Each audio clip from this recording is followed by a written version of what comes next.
हरे कृष्णा दंड प्रणाम। भगवद गीता के अध्याय 2 के श्लोक संख्या 71 और 72 के बारे में हम विचार करेंगे।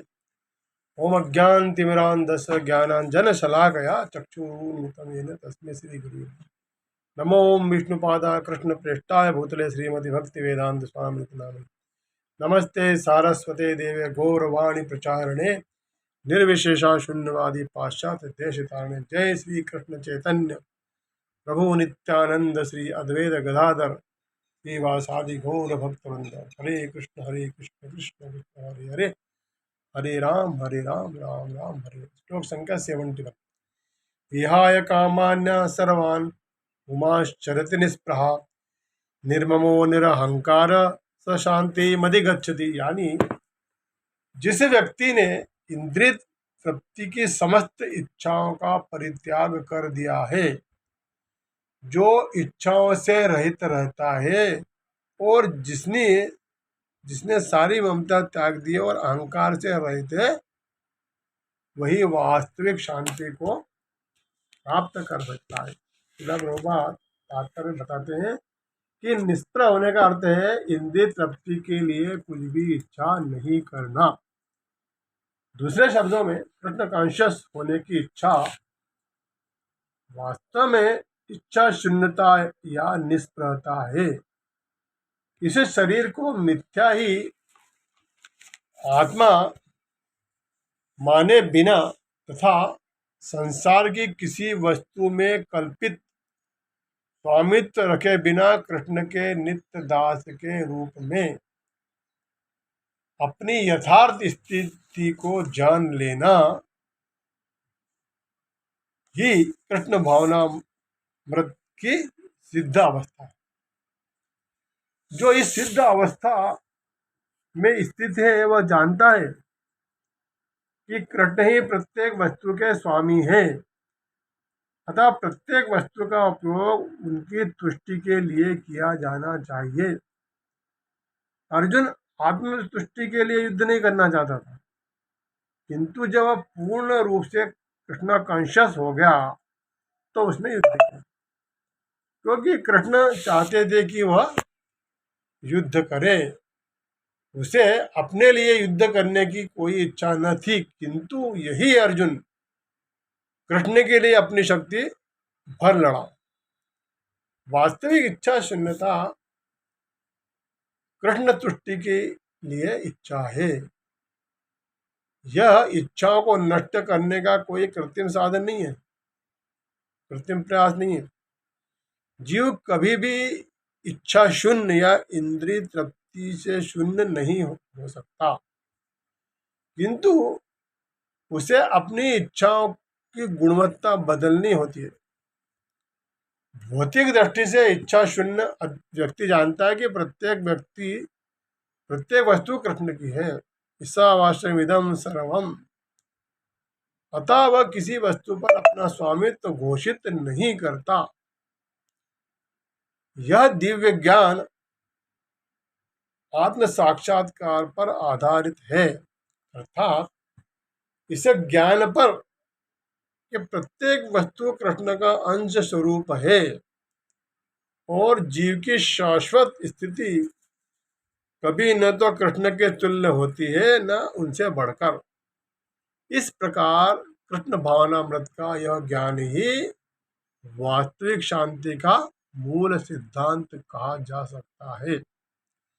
अब श्लोक संख्या 72 में भगवान कहते हैं, एषा ब्राह्मी स्थिति पार्थ नैनां प्राप्य विमुह्यति स्थित्वा सामंत कालोऽपि ब्रह्म निर्वाण मृच्छति।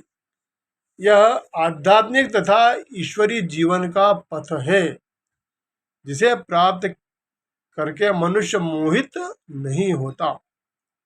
यदि कोई अपने जीवन के अंतिम समय में भी इस तरह स्थित हो तो वह भगवत धाम में प्रवेश कर सकता है। तात्पर्य यह है कि मनुष्य कृष्ण भावनामृत या दिव्य जीवन को एक क्षण में प्राप्त कर सकता है, और हो सकता है कि उसे लाखों जन्मों के बाद भी प्राप्त न हो। यह तो सत्य को समझने और स्वीकार करने की बात है।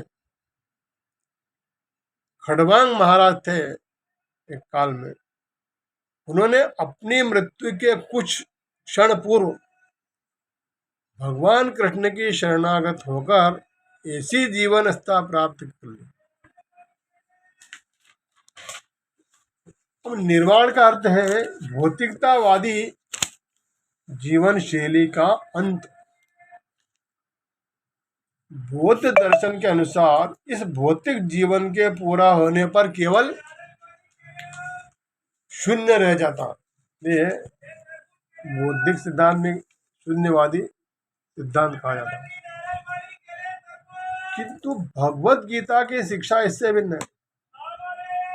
वास्तविक जीवन का शुभारंभ इस भौतिक जीवन के पूरा कर लेने के बाद ही चालू होता है। स्थूल भौतिकतावादी के लिए यह जानना पर्याप्त होगा कि इस भौतिक जीवन का अंत निश्चित है, किंतु आध्यात्मिक दृष्टि से उन्नत व्यक्ति के लिए इस जीवन का अंत